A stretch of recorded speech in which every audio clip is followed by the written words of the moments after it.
नमस्कार, देवभूमि समाचार में आप सभी का स्वागत है। मैं हूं आपके साथ प्रज्ञा मिश्रा। बुलेटिन की शुरुआत करेंगे बड़ी और अहम खबर के साथ। तो सबसे पहले बात कर लेते हैं राष्ट्रीय अध्यक्ष और केंद्रीय स्वास्थ्य मंत्री जेपी नड्डा एक दिवसीय उत्तराखंड दौरे पर हैं। एम्स के ऋषिकेश के 5वें दीक्षांत समारोह में वो शामिल हुए। उनके साथ सीएम धामी भी मौजूद रहे। इस दौरान जेपी नड्डा और सीएम धामी का भव्य स्वागत किया गया। वहीं आपको बता दें, कार्यक्रम में शामिल होकर जेपी नड्डा ने डॉक्टरों को उपहार से नवाजा और शुभकामनाएं दी। इस दौरान उन्होंने क्या कुछ कहा, चलिए आपको सुनाते हैं। और इस सेलिब्रेशंस में मेरी शुभकामनाएं आपके साथ हैं। मेडिकल एजुकेशन और मेडिकल फैसिलिटीज को प्रोवाइड करना ये बहुत क्रिटिकल रोल है, जिसमें आप सबका बहुत बड़ा योगदान है, खास करके हेल्थ केयर डिलीवरी के लिए और यूनिवर्सल हेल्थ कवरेज के लिए। और इसलिए आपके सामने ये चैलेंजेस आपको निश्चित रूप से ध्यान में रख करके, फोकस में रख करके हम काम में जुटेंगे तो अच्छा रहेगा, ऐसा मेरा मानना है। मैं आप लोगों के साथ इस बात को भी शेयर करना चाहता हूं कि नीति निर्धारकों के कारण आपके जीवन में और आपके जीवन के माध्यम से समाज के जीवन में कैसे परिवर्तन आता है। आधी शताब्दी पर, लगभग आधी शताब्दी 1947 में हमें आजादी मिली। पिछली शताब्दी के अंत तक हमारे पास एक all India institute of medical sciences था, वन। जब भारत रत्न अटल बिहारी वाजपेयी भारत के प्रधानमंत्री बने, तब जाकर 6 all India institute of medical sciences बने और 6 all India institute of medical sciences में से यह ऋषिकेश भी एक था। उस समय बहुत चर्चा हुई थी कि रीजनल इलाकों में ये all India institute of medical sciences कैसे चलेगा, वहां तो बेसिक फैसिलिटीज नहीं है, वहां तो बड़ी दिक्कत होगी।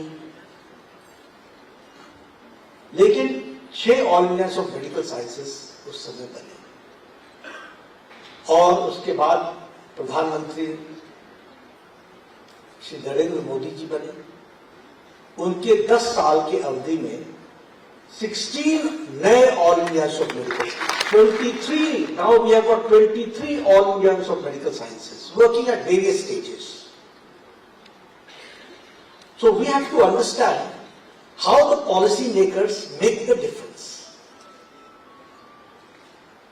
There was a time when you used to say, sir, what can we do? We don't get facilities, and without facilities we can't work. We don't have standards. Today you have got world-class facility here itself in Rishikesh. This you have to understand. इसलिए मैं इस बात को बार बार बोलता हूं कि आज जब हम 16 all India institute of medical sciences की दृष्टि से काम कर रहे हैं, तो आपको यही, अगर मान लीजिए you would have been a student in the 1980s, तो you would have only claimed for an all India institute of medical sciences in Delhi. अभी मैंने एक से पूछा कि अभी कहां हो तुम? एम्स भोपाल। कैसे निकला एम्स? क्योंकि इसी के बराबर का एक एम्स भोपाल में भी बना है और स्टेट ऑफ आर्ट है। इसलिए we have to understand that the facilities which has been provided by the policy makers, how it brings difference in the service of the humanity. And now here your role starts, that you become a catalyst in serving the humanity at the best possible capacity. That we have to do. मैं यहां यह भी बताना चाहता हूं, we brought a change in the health policy and the students, medical students from the medical school should know that what difference it makes. For last 40 years we were concentrating on curative health, curative health, curative health. पहले बीमार करो फिर उसके इलाज करो। It is in 2017 that we came with a policy of health policy, which is preventive in nature.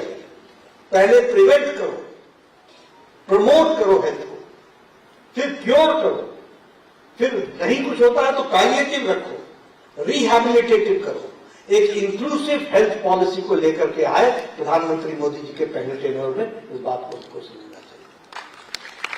और इसी का नतीजा है कि आज आयुष्मान आरोग्य मंदिर 1,75,000 1,75,000 दौरे के दौरान सीएम धामी ने भी अपना संबोधन दिया। क्या कुछ कहा, चलिए आपको सुनवाते हैं। डिग्रियां देने के लिए यहाँ पर पधारे हैं ऐसे सभी नवोदित उदयमान विभिन्न क्षेत्रों में जाकर अपनी सेवाएं देने वाले हमारे सभी चिकित्सकगण, मैं सबसे पहले तो आज के इस अवसर पर आदरणीय जगत प्रकाश नड्डा जी का देवभूमि उत्तराखंड पधारने पर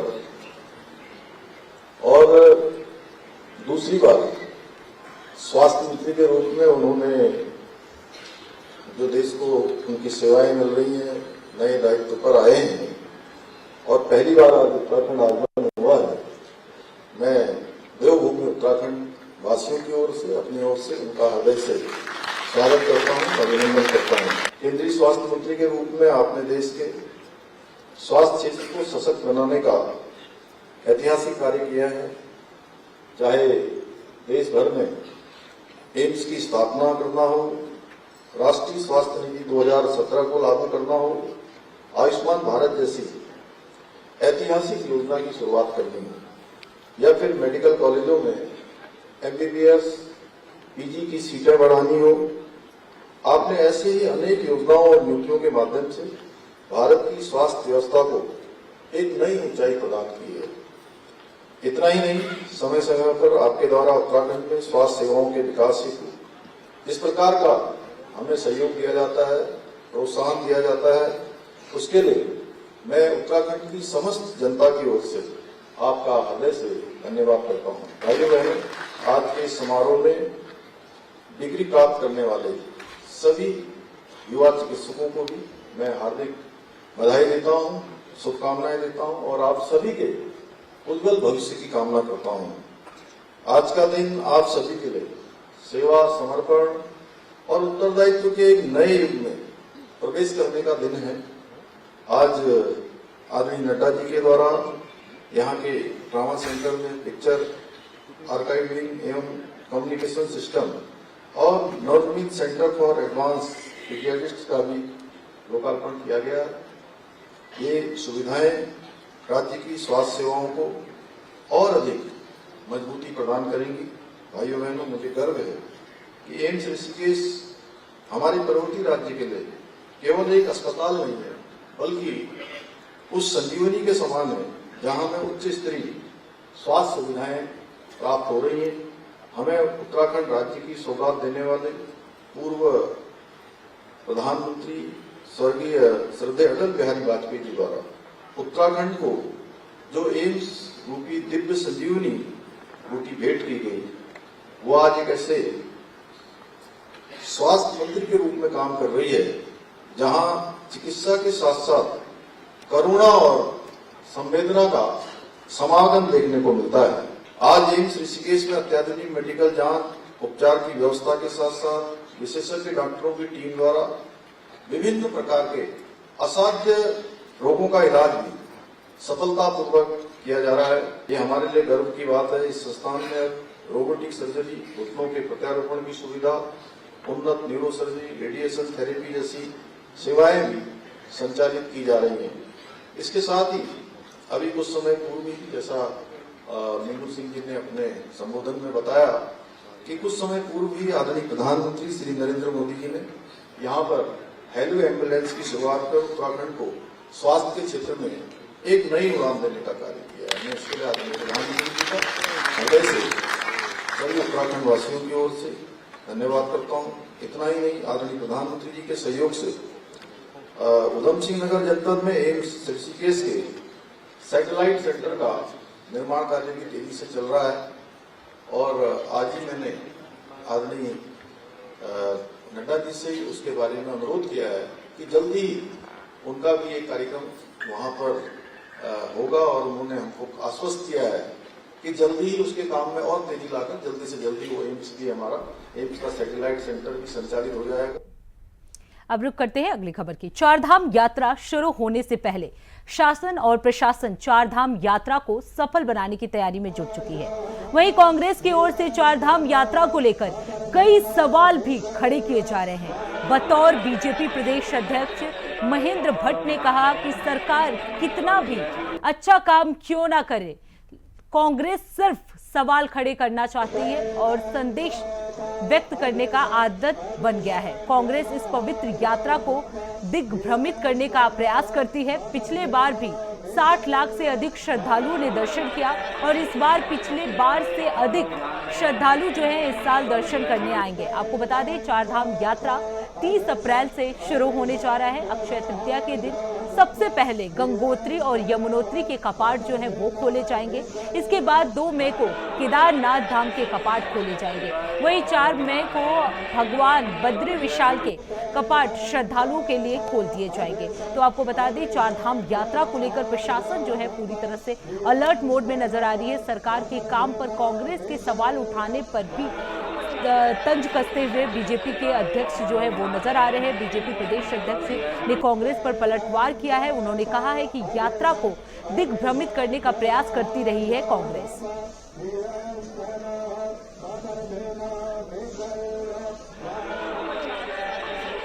देखिए, कांग्रेस को हर विषय पर एक प्रकार से संदेह व्यक्त करने का एक आदत सी बन गई है और मैंने पिछली बार भी कहा था, कांग्रेस उत्तराखंड की यात्रा को भी दिग्भ्रमित करने का प्रयास करती है। हर जगह संदेह का रखते रखते आज हम 63 लाख यात्री पिछली बार लगभग हमारी यात्रा में पहुंचा है, जहां हम 55 लाख का आंकड़ा और सरकारी आंकड़ा है। लेकिन इन ऑल जो हमने पूरी जानकारी प्राप्त की है, आज भी हम लोग बैठे थे, लगभग 60 लाख से ज्यादा यात्री आया है। लेकिन कांग्रेस संदेह का यात्रियों पर कोई असर पड़ने वाला नहीं है। जहां तक हेली सेवा का विषय है, हेली सेवा की बुकिंग पूर्ण हो चुकी है और बड़ी संख्या में यात्री आएंगे। और लेकिन हम ये भी विश्वास दिलाते हैं यात्रियों को, जो यात्री उत्तराखंड आएगा उसको दर्शन करके ही भेजेंगे। अब रुक करते हैं अगली खबर की। पंच केदारों में तृतीय केदार के नाम से विख्यात और हिमालय में सबसे अधिक ऊंचाई पर विराजमान भगवान तुंगनाथ के कपाट खुलने को लेकर वैसाखी की तिथि जो है उसमें घोषित कर दी गई है। तृतीय केदार भगवान तुंगनाथ की चल विग्रह उत्सव डोली जो है वो 30 अप्रैल को शीतकालीन गद्दी स्थल मक्कू मठ से कैलाश के लिए रवाना होगी और विभिन्न यात्रा पड़ावों पर भक्तों को आशीर्वाद देते हुए 2 मई को कैलाश पहुंचेगी। और भगवान तुंगनाथ की चल विग्रह उत्सव डोली के कैलाश पहुंचने पर तृतीय केदार भगवान तुंगनाथ के कपाट जो है वो वेद उच्चारणों और बम बम भोले के उद्घोषों के साथ ग्रीष्मकाल के लिए खोल दिया जाएगा। टर्की का महापर्व सभी देशवासियों को, प्रदेशवासियों को मुखीमठ के दिव्य स्थान से शुभकामनाएं। आज वैशाखी के महापर्व पर हिमालयों में स्थित पंच केदारों में 2 केदारों के कपाटोद्घाटन का मुहूर्त तय होता है। पंचांग गणना के अनुसार विदित है कि इस वर्ष तृतीय केदार तुंगनाथ जी का जो कपाटोद्घाटन का मुहूर्त है वह मार्कंड ऋषि मक्कू मठ में वहाँ के धर्माचार्यों, वहाँ के पुजारियों और ब्राह्मणों के द्वारा यह मुहूर्त तय किया गया। और इस वर्ष जो यात्रा है तुंगनाथ भगवान की, वह 30 अप्रैल को अपने मठ से प्रस्थान कर भूतनाथ मंदिर में वह विश्राम करेंगे और 1 तारीख को भगवान चोपता में विराजमान होकर के 1-2 मई को जो है भगवान के कपाटोद्घाटन विधिवत रूप से तृतीय तुंगनाथ के कपाट इस वर्ष के लिए खोल दिए जाएंगे। इस तरह से बैसाखी के दिन पूरे हिमालयों की जो तीर्थ स्थान है, धार्मिक स्थान है, ज्योतिर्लिंग है, धाम है, पंच केदार हैं, उनके जो यात्रा का कपाटोद्घाटन का जो मुहूर्त तय है आज वो संपूर्णता से संपन्न हुआ। इस वर्ष से बैसाखी से यह समझ लीजिएगा कि हिमालय की जो तीर्थ स्थान थे उनके सभी कपाटों का जो विधिवत कपाटोद्घाटन का मुहूर्त तय है वो आज संपन्न हुआ है। इससे आज से हिमालय की यात्रा। अब रुक करते हैं अगली खबर की। 2 दिनों के अंदर हल्द्वानी और कालाडूंगी क्षेत्र में कुल 21 अवैध मदरसे जो हैं वो सील कर दिए गए हैं। इनमें से 18 मदरसे हल्द्वानी में और 3 मदरसे जो हैं वो कालाडूंगी में हैं। आपको बता दें, जिला अधिकारी और शिक्षा विभाग की संयुक्त कार्रवाई में ये पाया गया कि ये मदरसे बिना किसी वैध अनुमति के संचालित हो रहे थे। नियमों के मुताबिक राज्य में संचालित हर मदरसे का पंजीकरण अनिवार्य है ताकि शिक्षा की गुणवत्ता और बच्चों की सुरक्षा जो है वो सुनिश्चित किया जा सके। प्रशासन का कहना है कि ये कार्रवाई आगे भी जारी रहेगी और जो भी संस्था नियमों का उल्लंघन करती हुई पाई जाएगी उस पर सख्त कदम उठाए जाएंगे। वहीं स्थानीय स्तर पर इस कार्रवाई को लेकर मिली जुली प्रतिक्रियाएं जो हैं वो सामने आ रही हैं। अवैध मदरसों के खिलाफ प्रशासन का ये एक्शन जो है वो देखने को मिला है। 21 मदरसे को प्रशासन ने सील कर दिया है। आपको बता दें डीएम जो है वो शिक्षा विभाग की संयुक्त कार्रवाई के बाद ये एक्शन लिया गया। 10 ऐसे मदरसे हैं जो रजिस्टर्ड थे मदरसा बोर्ड में। इसके अतिरिक्त 18 मदरसे ऐसे थे जो नॉन रजिस्टर्ड थे, अपंजीकृत थे, तो उनके विरुद्ध कार्रवाई की गई है। इसमें सीलिंग की प्रक्रिया की गई है, अंडरटेकिंग्स ली गई हैं। ये 2 दिन कार्रवाई चली है, 13 और 14 तारीख को, और 18 मदरसों की सीलिंग और अन्य प्रक्रिया कंप्लीट हो चुकी है। देखिए 14 हमने कल करे थे और बचे हुए 4 पे आज कार्रवाई हुई है। नहीं, जितना डेटा था हमारे पास जिला अल्पसंख्यक कल्याण अधिकारी के माध्यम से, तो वो सारे डेटा के बेस में हमारी कार्रवाई पूर्ण हो चुकी है। अब रुक करते हैं अगली खबर की। जागेश्वर विधानसभा के दन्या आरा सल्फर मोटर मार्ग पर घटिया डामरीकरण करने का मामला जो है सामने आया है। आपको बता दें जहां प्रधानमंत्री ग्राम सड़क योजना के तहत 28 किलोमीटर लंबी सड़क पर हो रहे पुनर्निर्माण और डामरीकरण की गुणवत्ता इतनी खराब है कि डामर हाथ से ही उखड़ जा रहा है। सड़क की दुर्दशा पर पूर्व विधानसभा अध्यक्ष और क्षेत्र के पूर्व विधायक गोविंद सिंह कुंजवाल ने मौके पर पहुंचकर सड़क का मुआयना किया। उन्होंने स्थानीय ग्रामीणों और अपने समर्थकों के साथ मिलकर शासन प्रशासन के खिलाफ नारेबाजी की और निर्माण कार्य में की गई लापरवाही पर कड़ा ऐतराज जताया। पूर्व विधानसभा अध्यक्ष कुंजवाल ने कहा कि सड़क की चौड़ाई और मोटाई के अनुसार डामरीकरण जो है वो नहीं हुआ है। मुझे बड़ा ताज्जुब है कि न विभाग उसमें कोई कार्रवाई कर रहा है और न काम करने वाले लोगों को कोई शर्म है। जिस तरह का वो डामर हो रहा है वो सीधे सीधे हाथ से उखड़ जा रहा है। नीचे मिट्टी पड़ी हुई है, मिट्टी के ऊपर डामर डाल रखा है, स्पष्ट वो खाड़ते समय वो दिख रहा है। तो ऐसे में जो बजट का दुरुपयोग हो रहा है उसकी जिम्मेदारी कौन लेगा? मैं प्रधानमंत्री सड़क योजना के सभी अधिकारियों से यह अनुरोध करना चाहता हूँ, इस तरह से इस उत्तराखंड को बर्बादी के कगार से बचाइए और जो निर्माण होता है उसको गुणवत्ता के आधार पर सही हो।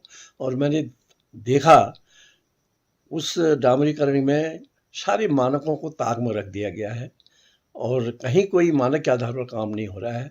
न उनकी ठीक से चौड़ाई है, न डामर की मोटाई ठीक हुई है, और जो काला कर रखा है वो भी मिट्टी के ऊपर कर रखा है जो भविष्य में तो उखड़ जाएगा। तो इसलिए इसमें निश्चित रूप से ध्यान देना चाहिए। तमाम प्रकार की अफवाहें आज समाज के अंदर फैल रही हैं, यहाँ तक कि सरकार को भी उसमें इन्वॉल्व कर रहे हैं, दूसरे लोगों को इन्वॉल्व कर रहे हैं। तो ऐसी स्थिति में हमारी जो हम लोग राजनीतिक लोग हैं, सबकी छवि खराब होती है। अब रुक करते हैं अगली खबर की। 30 अप्रैल को सलूड़ डुंगरा गांव में विश्व सांस्कृतिक धरोहर स्मार्ट मेले का आयोजन किया गया। बैसाखी के पर्व पर क्षेत्रपाल देवता के मंदिर में विधि विधान के साथ पंचायती पुरोहितों ने रामायण मंचन के मुख्य आयोजन की तिथि की घोषणा की। आपको बता दें कि इस मेले में सामूहिक पूजा, देव यात्रा, लोक नाट्य, नृत्य, गायन, मेला आदि विविध रंगी आयोजन कार्यक्रम किए गए। इसमें परंपरागत पूजा अनुष्ठान और मनोरंजक कार्यक्रम भी शामिल थे। ये भूब्याल देवता के वार्षिक पूजा का अवसर भी होता है। इसे देखने के लिए हजारों की संख्या में लोग वहां पहुंचते हैं। तो आपको बता दें 30 अप्रैल को रामायण मेले का आयोजन कर दिया गया। अब रुक करते हैं अगली खबर की। श्री केदारनाथ घाटी के पास एक युवक का शव मिला पड़ा। इसके मिलने से इलाके में हड़कंप मच गया। आपको बता दें सूचना पर पहुंची एसडीआरएफ ने शव को बरामद करके पोस्टमार्टम के लिए भेज दिया है। वहीं पुलिस जो है वो लगातार मामले की जांच पड़ताल कर रही है। तो आपको बता दें कि केदारनाथ घाटी के पास एक युवक का शव मिल गया। युवक का शव मिलने के बाद इलाके में जो है वो हड़कंप मच गया है। वहीं मौके पर पहुंची पुलिस की टीम ने शव को कब्जे में लेकर पोस्टमार्टम के लिए भेज दिया है।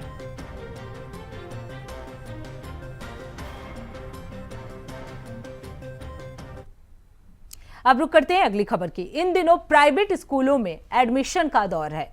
इसी के चलते रुड़की के छात्रों के अभिभावकों ने महंगी किताबों और फीस को लेकर ज्वाइंट मजिस्ट्रेट को ज्ञापन सौंपा है। साथ ही अभिभावकों ने उत्पीड़न को समाप्त करने की गुहार भी लगाई है। अभिभावकों का कहना है कि महंगी फीस के साथ साथ सभी प्राइवेट स्कूल महंगी किताबें लिखकर गरीब अभिभावकों का शोषण कर रहे हैं। साथ ही उन्होंने कहा कि ये किताबें बहुत महंगी होती हैं और कुछ चुनिंदा दुकानों पर ही मिल सकती हैं। साथ ही इन बड़े बड़े नामों के स्कूलों में पढ़ने के बावजूद उन्हें ट्यूशन की पढ़ने की भी नौबत आ जाती है।